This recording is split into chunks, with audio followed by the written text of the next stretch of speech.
Welcome again. Graham Little, knee Peter Pope.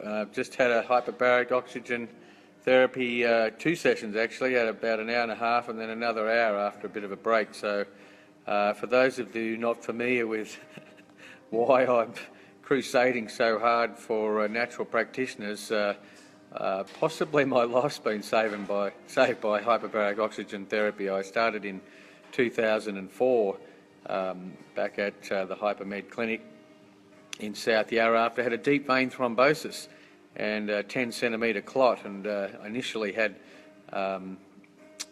3 weeks of intensive treatment, and my 10 centimetre clot actually shrunk to 5 centimetres, and I didn't believe Dr. Hooper at the time that this could possibly be true. So I stayed out of the hyperbaric for 2 weeks, was retested, and I was still 5 centimetre deep vein thrombosis. So I thought, well, nature's not healing me, so it must have been the hyperbaric oxygen. So I went back in the clinic, and in another 2 weeks, very intensive treatment again.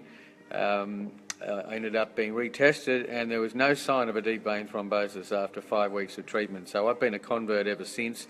I think it's helped my physical, mental, and possibly my spiritual well-being as well.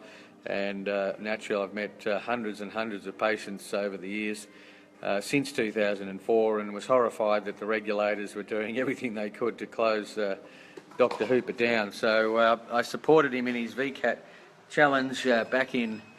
I started with him in about 2011. He'd been going since about 2009. So anyway, we were successful in keeping the clinic open, and that's what it's all about.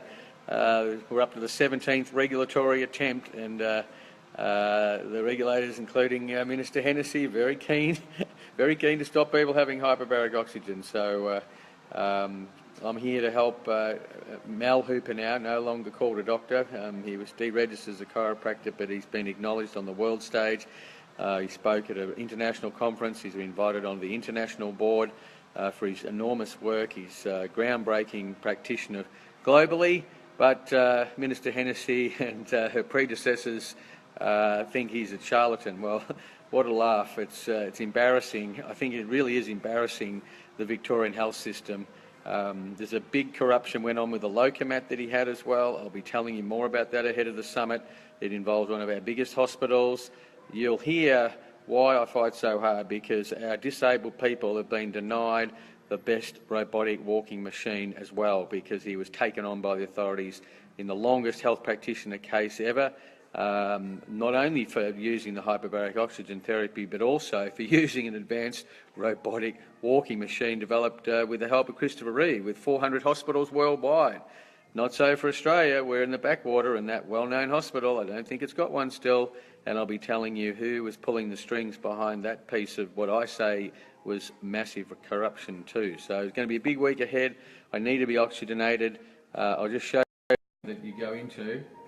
This is the chamber I've just been in, and this is the mask that you put on your nose, and you go into the chamber. I'm obviously not having oxygen right now.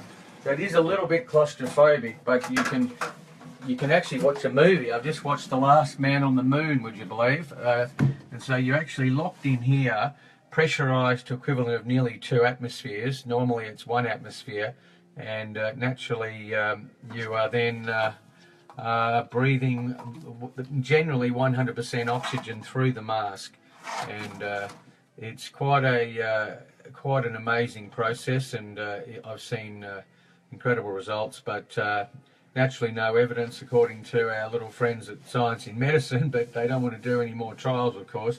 But it's well recognised around the world. It's just unfortunate that this is one of the last clinics outside the hospital system that has got a hyperbaric chamber, and I'll be doing everything I can to keep Mr. Hooper going and all these incredible patients that acknowledge the great work. So I'll just show you what you sit in, and then I'll let our great man here leave. And so he's sitting in a chair here, so it's quite comfortable. And other people that have been involved, here's the great man himself. Johan Dokovic has been here 3 of the last 4 Australian Opens. No prizes for guessing which one he didn't win. Anyway, I'm sure he'll be back again, and he's a great advocate, and the Wall Street Journal exhaustively examined all of the VCAT test case and all of the other issues that the government regulators raised, and they wrote an excellent article on why Djokovic uses the hyperbaric, and unfortunately no media in Australia has been prepared to write a single thing or put it on any national media. It's just one big bucket shop after another. But anyway, I know it works, and I'll be supporting hyperbaric oxygen and all the other natural practitioners. I've had a Chinese acupuncture this morning. Friends of Science in Medicine are trying to close the entire Chinese acupuncture down. I'll be fighting hard with that and meeting with the right people in the next week.